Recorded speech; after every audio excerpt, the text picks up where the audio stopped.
Durga jewellers తెలంగాణలో మొట్టమొదటి factory outlet మన కొత్తపేటలో ఫిబ్రవరి 14న గొప్ప శుభారంభం. Welcome to Suman TV. ఎన్నికల్లో సాధారణంగా డిసైడింగ్ ఫ్యాక్టర్ ఎవరు అంటే ఖచ్చితంగా ప్రజలేం చెప్తారు, ఓటర్ వేసే తీర్పు మీదే ఆధారపడి ఉంటుంది ఎవరు గెలుస్తారని. కానీ ప్రస్తుతం మాత్రం అసలు 2024 ఎన్నికల్లో ఎవరిది గెలుపని డిసైడ్ చేయాలంటే పొత్తులు కీలక పాత్ర పోషిస్తున్నాయి. నిన్న మొన్నటి వరకు జనసేన, తెలుగుదేశం పార్టీ ఆల్రెడీ కలిసే ఉన్నాయి పొత్తు ప్రకటించిన తర్వాత. ఇప్పుడు తాజాగా భారతీయ జనతా పార్టీ కలుస్తుందా లేదా అనేది ఒక పెద్ద కీలకమైన డౌట్, $1 మిలియన్ ప్రశ్న. అమిత్ షా గారితో చంద్రబాబు గారు భేటీ తర్వాత పవన్ కళ్యాణ్ గారు వెళ్ళి కలుస్తాను అన్నారు. కాకపోతే అది జరగలేదు. అసలు ఏం జరిగింది అనేది ఇప్పటికీ కూడా అది ఒక ప్రశ్నార్థకంగానే మారింది. ఇది అంశం మీద ప్రస్తుతం మనతో మాట్లాడడానికి పెద్దిరెడ్డి రవికిరణ్ గారు ఉన్నారు, భారతీయ జనతా పార్టీ అధికార ప్రతినిధి. రవికిరణ్ గారు నమస్తే అండి. ఎలా చూడాలి, అసలు పొత్తు పెట్టుకోవడానికి మీ పార్టీ సిద్ధంగా ఉందా, లేదు అంటే మేజర్ గా వినిపిస్తున్న ప్రశ్న. ఎందుకంటే ఆల్రెడీ జరిగి ఒక 2-3 డేస్ అయిపోయింది కాబట్టి. వైసీపీ, బీజేపీ అంటే మోడీ, జగన్ గారు కలిసి ఒక సేఫ్ గేమ్ ఏమన్నా మొదలు పెట్టారా? శేఖర్ గారు, పొత్తులు ఎన్ని పెట్టుకున్నా అంతిమంగా న్యాయ నిర్ణేతలు ప్రజలేనండి.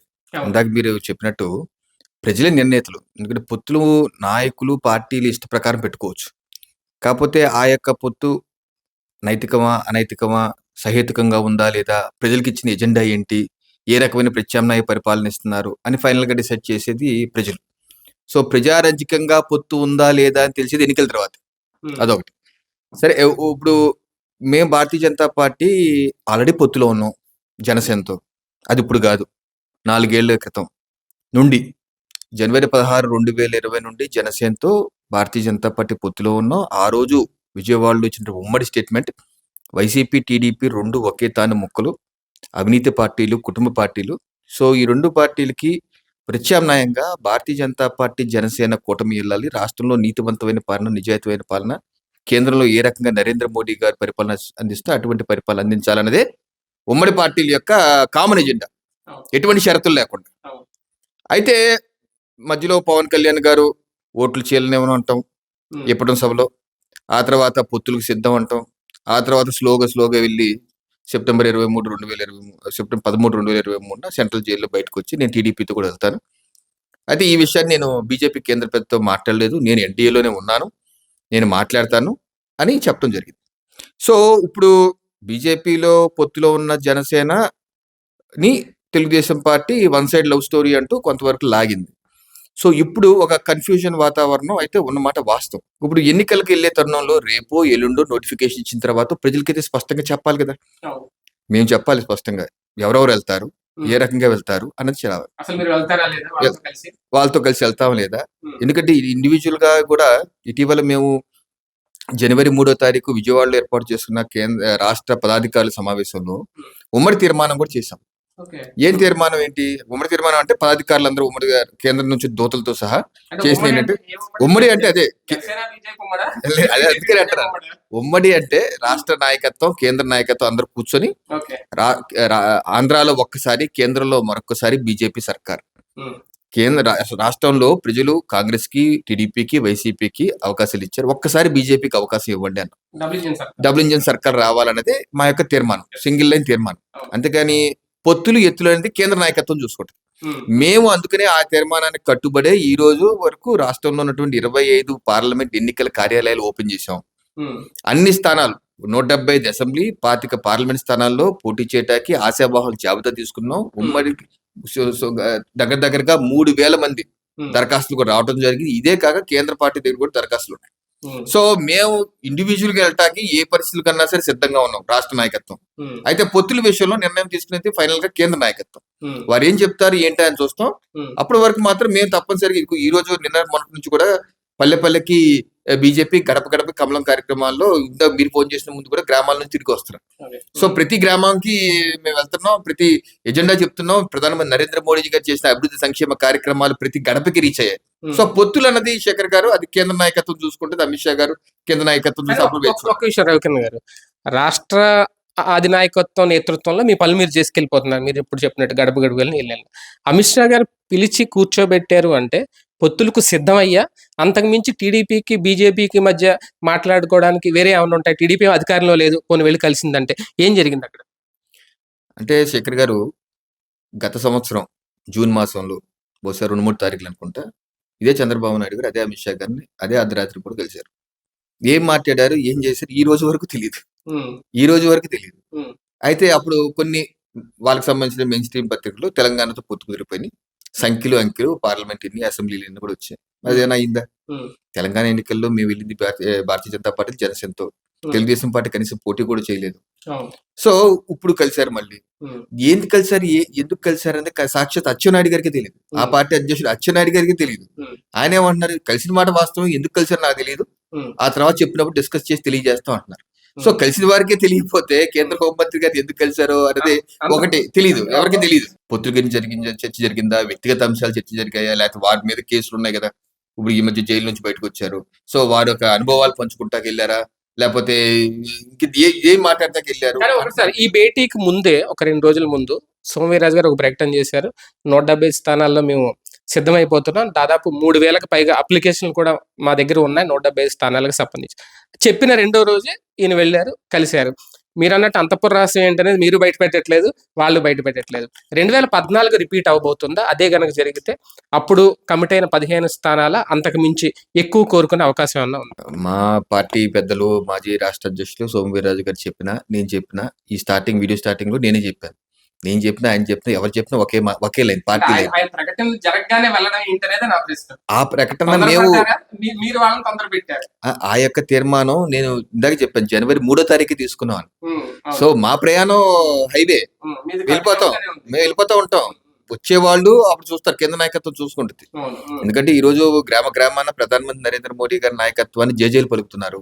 ఈ రోజు వాతావరణం చాలా సుహృద్భావ వాతావరణం ఉంది, భారతీయ జనతా పార్టీకి అనుకూలంగా ఉంది. సో ఆ రకంగా మేము ముందుకు వెళ్తాం.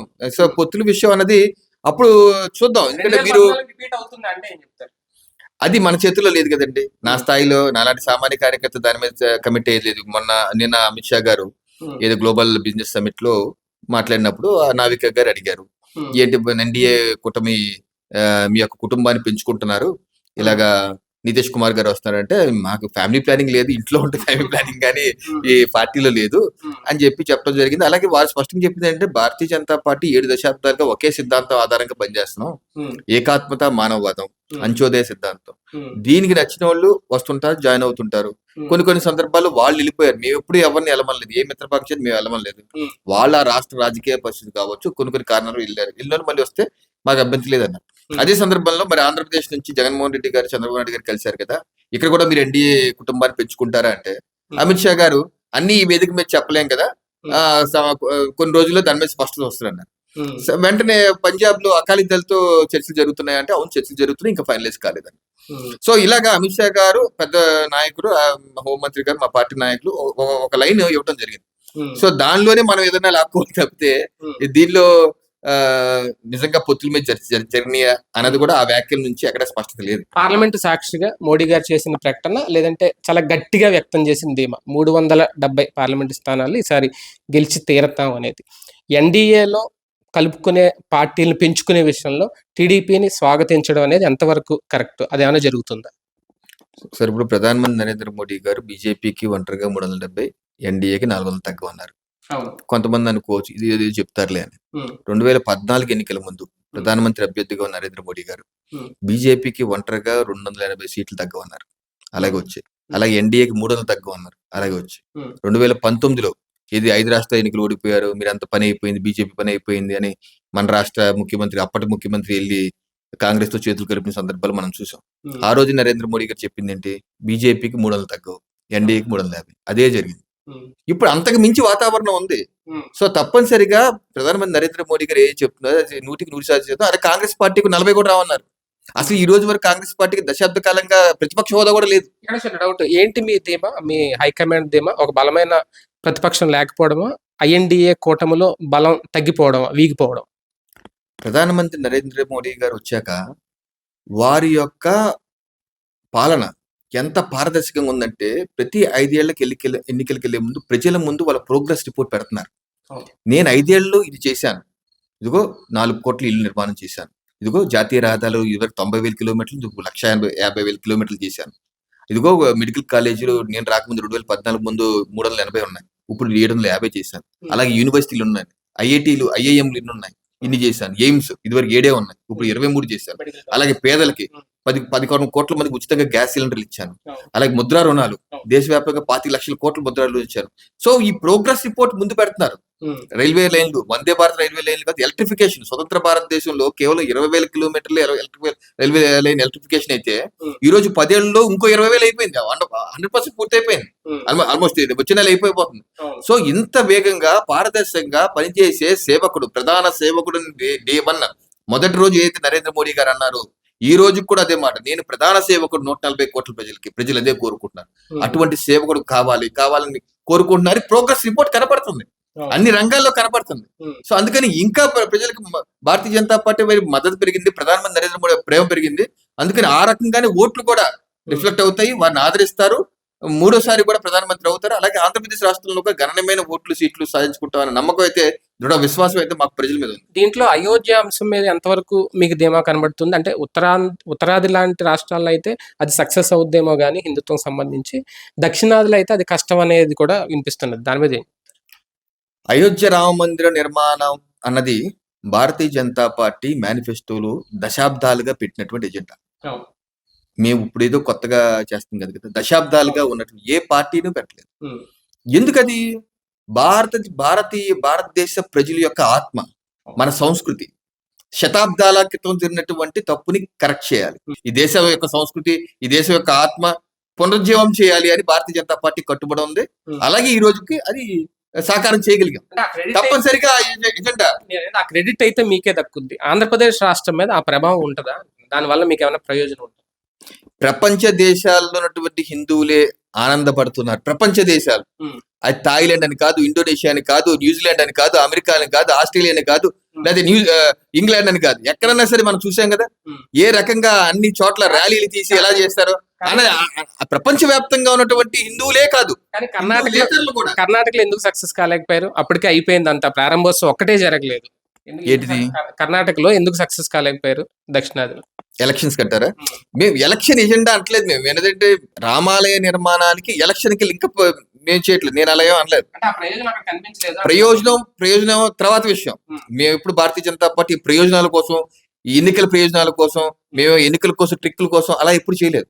నేను ఇందాకంతా మీకు చెప్పింది మన భారతదేశ సంస్కృతి, ఈ నేలలో పుట్టిన మన శతాబ్దాలు, మన పూర్వీకుల యొక్క ఆకాంక్షని నెరవేర్చాలని. కానీ తద్వారా ఎన్నికలకి వెళ్ళిపోయి మీ ఓట్లు దంచుకోవాలని మేము ఎప్పుడు అలాగా నేను అనలేదు, మా నాయకులు ఎప్పుడు అనలేదు. సో ఎన్నికల ఎజెండా అది కాదు. మేము చేస్తామని చెప్పాం. ఆర్టికల్ 370-35 రద్దు చేస్తామన్నాం. రద్దు చేస్తే రక్తాలు ఏర్లై పారుతాయన్నారు. అయినా ఒక్క రక్తం బొట్టు పడకుండా చెందకుండా చేశాం. ఓడినా గెలిచినా భారతీయ జనతా పార్టీ సిద్ధాంతం ఒకటే, మేము పని చేసుకుంటా వెళ్తాం. దానికి నచ్చిన వాళ్ళే మాతో పాటు వస్తారు, నచ్చిన వాళ్ళు మళ్ళీ వెళ్తారు, మళ్ళీ వస్తారు. ఫైనల్ ఒకసారి పొత్తుల గురించి మాట్లాడుకుంటే, ఎన్ని సీట్లు పొత్తులో భాగంగా భారతీయ జనతా పార్టీకి రావచ్చు ఒకవేళ పొత్తు కుదిరితే? అంటే పొత్తు గురించి మాట్లాడుతున్నారు అన్నది ఒక ఊహాగానం మాత్రమే. మీడియాలో వస్తున్న ఊహాగానం. అది మెయిన్ స్ట్రీమ్ మీడియా కావచ్చు, సోషల్ మీడియా కావచ్చు, వాళ్ళే సంఖ్యలు ఇచ్చేస్తున్నారు, వాళ్ళే సంఖ్యలు ఇస్తున్నారు. ఓకే, ఊహాగానం చెప్తారా, వాస్తవం చెప్తారా? సార్ ఇప్పుడు మీడియాకి స్వేచ్ఛ ఉంది, 4th పిల్లర్, వాళ్ళ భావ ప్రకటన స్వేచ్ఛ ఉంది. కాకపోతే నేను అనేది ఏంటంటే, ఒక సెక్షన్ ఆఫ్ మీడియా అయితే ఒక రోజు 64 అని రాస్తారు, మరుసటి రోజు 34 అని రాస్తారు, ఇంకో రోజు 20 అంటారు. అబ్బాయి 20 కాదు, ఇంకొక 5 పెంచండి సార్, ప్లీజ్ సార్ నాలుగే రాస్తారు. ఇది ఏంటంటున్నాను నేను. ఇది ఏదన్నా ఇది భావ ప్రకటన స్వేచ్ఛ, లేకపోతే ఇది ఏమంటారు దీన్ని ఊహాగానం అనాలా? రాత్రిలో కలొచ్చి రాశారని చెప్పాలి. అది హేతుబద్ధత ఏమైనా ఉందా? వాళ్ళే సమాధానం చెప్పుకోవాలి.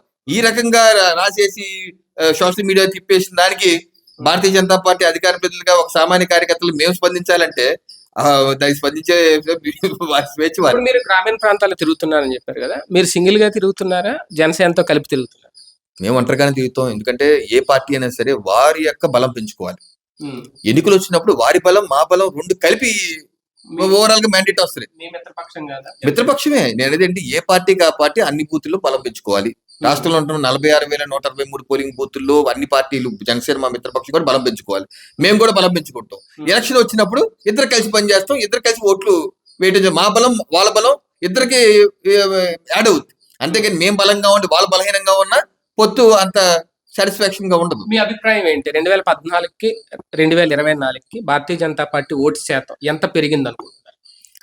2019 తర్వాతే మీరు చూసుకుంటే, 2019లో కొన్ని కారణాల వల్ల 0.86. అది చంద్రబాబు నాయుడు ప్రభుత్వం ఘోర వైఫల్యం కారణంగా ఆ ప్రభుత్వం వద్దు అన్నట్టు ఓవరాల్ గా వన్ సైడ్ గా వైసీపీ కొట్టారు. దానివల్ల 0.86 భారతీయ జనతా పార్టీ వచ్చింది. అయితే అప్పటి నుంచి ఇప్పటి వరకు జరిగిన రాష్ట్రంలో అనేకమైన ఎన్నికలు, స్థానిక ఎన్నికలు, ఉప ఎన్నికలు, ఎమ్మెల్సీ ఎన్నికలు భారతీయ జనతా పార్టీకి గణనీయమైన ఓట్లు వచ్చాయి. స్థానిక ఎన్నికలు అయితే 78% వచ్చింది. గ్రాడ్యుయేట్ ఎమ్మెల్సీ ఎన్నికలు 5% ఉంది. ఉప ఎన్నికలు అయితే 15% వచ్చింది. సో ఇప్పుడు ఇంకా అంతకన్నా అద్భుతమైనటువంటి ఆదరణ కనపడుతుంది ప్రజలు రియలైజ్ అవుతున్నారు ఎన్ని అబద్ధాలు చెప్పారు ఈ ప్రాంతీయ పార్టీలు ఇక్కడ ఉండేసి భారతీయ జనతా పార్టీ తొక్కుతున్నారు, ఏ రకంగా అభివృద్ధి చూస్తున్నారు గ్రామాన్ని. ఈ రోజు గ్రామాల్లో ఉన్నటువంటి రకరకాల అభివృద్ధి సంక్షేమ కార్యక్రమాలు, హైవేలు కానీ బయటకు వస్తే ఓకే లోకల్ రోడ్లు బాగోలేదు, అది వేరే విషయం. బయటకు వచ్చినప్పుడు మోడీ గారు రోడ్లు ఇయ్యి, మోడీ గారు బియ్యం, రోజు మోడీ గారు బియ్యం ఇస్తున్నారు, మోడీ గారు బియ్యం ఇస్తున్నారు, ఇంత సంక్షేమ ఆరోగ్య ప్రాథమిక ఆరోగ్యకి సరే పేరు ఉండొచ్చు YSR health clinic. Health clinic డబ్బులు ఎవరి, హెల్త్ క్లినిక్ డాక్టర్ల జీతాలు ఎవరు ఇస్తున్నారు, హెల్త్ క్లినిక్ వారం ఎవరు చేస్తున్నారు, ఇవన్నీ లేదా పోషణ అభియాన్ అంగన్వాడికి ఎవరు డబ్బులు అన్ని తెలిసిపోయిన ప్రజలకి. భారతీయ జనతా పార్టీ అంటే నోటాతో పోటీ పడే పార్టీ అని ఒక ముద్ర పడిపోయింది మీ మీద. ఇప్పుడు ఎవరితో పోటీ పడుతున్నారు, ఎంత శాతంతో పోటీ పడతారు? సార్ ఇప్పుడు ఏ పార్టీకి ఓటింగ్ శాతం అంటే పర్మనెంట్ కాదు. మాకు గతంలో 1998 20% ఓటింగ్ వచ్చింది, 20% ఓటింగ్. సో రకరకాల కారణాల వల్ల మేము కరెక్ట్ టైంలో పొత్తులు వెళ్ళటం వల్ల కొంచెం ఇబ్బంది పడడం వాస్తవం. ఈ రోజు రాష్ట్రానికి ఒక ప్రత్యామ్నాయ నీతివంతమైన పాలన ఇవ్వాలనేది ఎజెండా. మా ఎజెండాతో ముందుకు వెళ్తాం, ప్రజలను ఆశీర్వదించమని కోరుతాం. మా ప్రతిపక్షం ఎవరైనా సరే మేము ఇందాక చెప్పాను, ఆంధ్రాలో ఒక్కసారి, కేంద్రంలో మరొకసారి మోదీ సర్కార్. ఈ యొక్క నినాదంతో మేము వెళ్తాం, ప్రజలను ఆశీర్వదించి విజ్ఞప్తి చేస్తాం. ఒక్కసారి బీజేపీకి అవకాశం అని చెప్పి మేము ప్రజలైతే విజ్ఞప్తి చేస్తాం. శేఖర్ గారు, జనసేన మీతో ఉన్నట్టే లేదా? జనసేన ఈ రోజు వరకు మా మిత్రపక్షమే, మేము ఎందుకు కాదు. స్టార్టింగ్ నుంచి చెప్పాను, జనసేన మీతో ఉండగా 170 స్థానాలకు మీరు ఎలాగా ప్రకటించుకుంటున్నారు అభ్యర్థి? అభ్యర్థిని ప్రకటించలేదు, ఆశావాహుల లిస్ట్. అది ప్రజాస్వామ్య ప్రక్రియ, అది దాన్ని ఎవరు కాదలేదు. మా వర్క్ మేము చేసుకుంటాం కదా. రాజకీయ పార్టీ తమ కార్యక్షేత్రాన్ని ఎప్పుడు వదిలేసుకోరు కదా. ఇందాక మీకు చెప్పాను 46,160 పోలింగ్ బూత్. ప్రతి పార్టీ బలోపేతం అవ్వాలి, బీజేపీ కాదు జనసేన బలోపేతం అవ్వాలి, ప్రతి పార్టీ అవ్వాలి. ప్రతి పార్టీ కూడా అభ్యర్థులు రెడీ చేసుకోవాలి. ఆ సమయం వచ్చి ఇద్దరు కూర్చొని ఉమ్మడి జాబితా ప్రిపేర్ చేసుకుని అభ్యర్థుల లిస్ట్ ఉమ్మడిగా రిలీజ్ చేస్తాం. అంతేగాని వీరికి జనసేన అని చెప్పి మేము పని చేసిన మానేసి వాళ్ళు పని ఇద్దరు పని చేయరు. నా దోబిగా కొత్త, నా గరక, నా ఘాటుగా అయిపోతుంది. అధిష్టానం నుంచి ఎప్పుడు ఆదేశాలు రావచ్చు? పొత్తులుగా వెళ్తున్నావా, సింగిల్ గా వెళ్తున్నావా? నేను ఒక డేట్, డెడ్ లైన్, టైం ఏమైనా ఉందా? ఎలక్షన్ ముందైతే డెడ్ లైన్, నామినేషన్ గడువు వరకు ఉంది అవకాశం, నామినేషన్ రోజు వరకు ఉంది అవకాశం, నామినేషన్ అయిపోయే అవకాశం ఉండదు. ఓకే, కొంతమంది నామినేషన్ అయిపోయిన తర్వాత మేము ఎన్నికల్లో పోటీ చేయాలని మిడిల్ డ్రాప్ అవుతుంటారు. అలా మిడిల్ డ్రాప్ అయ్యే వాళ్ళు అయితే అవుతారు, కానీ తప్పనిసరిగా దాదాపుగా పొత్తులకు సిద్ధంగా ఉందా భారతీయ జనతా పార్టీ తెలుగుదేశం పార్టీతో? అసలు తెలుగుదేశం పార్టీ ప్రస్తావన ఎందుకు వస్తుంది? మా పొత్తు జనసేనతో. అది వారిని అడగండి, మమ్మల్ని అడుగుతారు బాబు. ఆ వారి దగ్గర బయట పెట్టండి, బైక్ పెట్టి అడగండి. అంతేగాని మేమేదో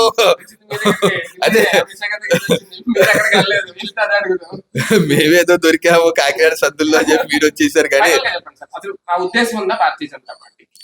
సరే, ఇప్పుడు భారతీయ జనతా పార్టీ జనసేన పొత్తులో ఉన్నాం. మాతో ఏదన్నా పక్షం వస్త్రా రాదా, వస్తే ఏంటి, రాకపోతే ఏంటి నిర్ణయం తీసుకునేది కేంద్ర నాయకత్వం. అది నా స్థాయిలో చెప్పేది కాదు. అది మీరు ఎన్నిసార్లు అడిగినా తిప్పు అడిగినా అంతకన్నా చెప్తే అది పద్ధతి గారు అవదు నాకు. గారు, మొత్తానికి పొత్తుల విషయంలో అధిష్టానం నుంచే రావాలి ఆదేశాలు. అది ఏ క్షణానైనా రావచ్చు. పొత్తులు పెట్టుకుంటారా లేదా, తర్వాత ఆంధ్రప్రదేశ్ రాజకీయాల్లో ఎటువంటి మార్పులు, ఎటువంటి పరిణామాలు చోటు చేసుకుంటాయని వేచి చూడాల్సిందే. కెమెరామెన్ హర్షవర్ధన్తో శేఖర్, సుమన్ టీవీ, కాకినాడ.